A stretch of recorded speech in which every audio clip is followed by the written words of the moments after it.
ठाणे आणि नवी मुंबई पालिकेच्या निवडणुकीसाठी प्रभागांच्या आरक्षणाची सोडत मंगळवारी काढली जाणार। विष्णुदास भावे नाट्यगृहामध्ये आरक्षणाची सोडत काढली जाणार। रेल्वेच्या तिन्ही मार्गांवरती आज मेगा ब्लॉक। मध्य रेल्वेवरती माटुंगा ते मुलुंड, हार्बर मार्गावरती कुर्ला ते वाशी आणि पश्चिम रेल्वे मार्गावरती सांताक्रूज ते गोरेगाव दरम्यान जम्बो ब्लॉक असणार। अटल सेतू कामासाठी अंशतः बंद। अटल सेतूवरील रस्त्याच्या मजबूतीकरणाच्या कामाला सुरुवात। नवी मुंबईच्या दिशेने जाणाऱ्या काही भागाचं मजबूतीकरण सुरू असल्याची माहिती।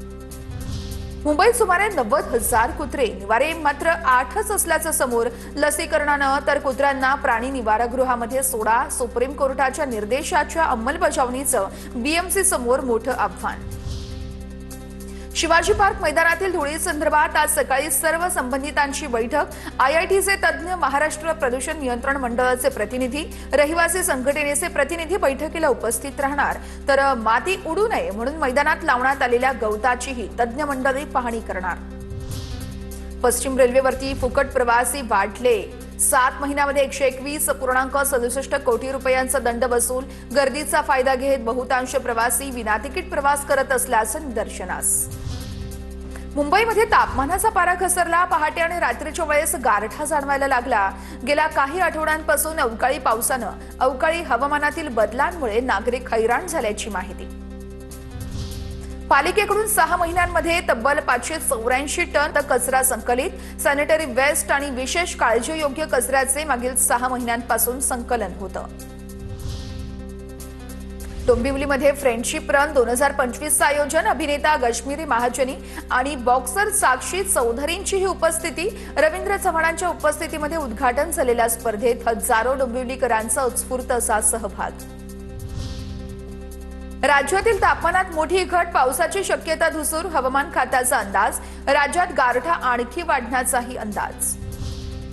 लोणावळ्याच्या भाजे आश्रमशाळेतील मुलींना नारायणी ग्रुपचा मदतीचा हात। आश्रमाची पाहणी केल्यानंतर मुलींची अत्यावश्यक गरज लक्षात घेता सॅनिटरी नॅपकिन आणि बेडशीटचंही वाटप।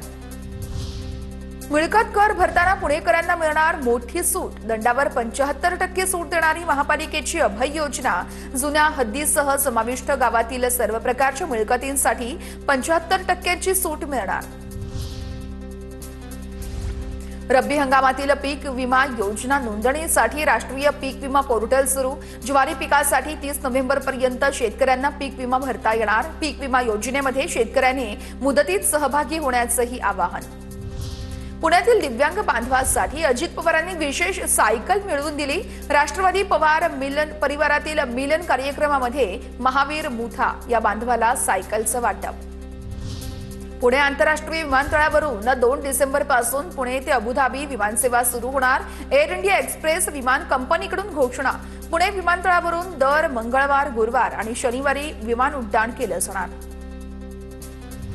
उत्पन्नाचा नवा स्रोत निर्माण करण्याच्या दिशेने राज्य परिवहन महामंडळाचं मोठं पाऊल।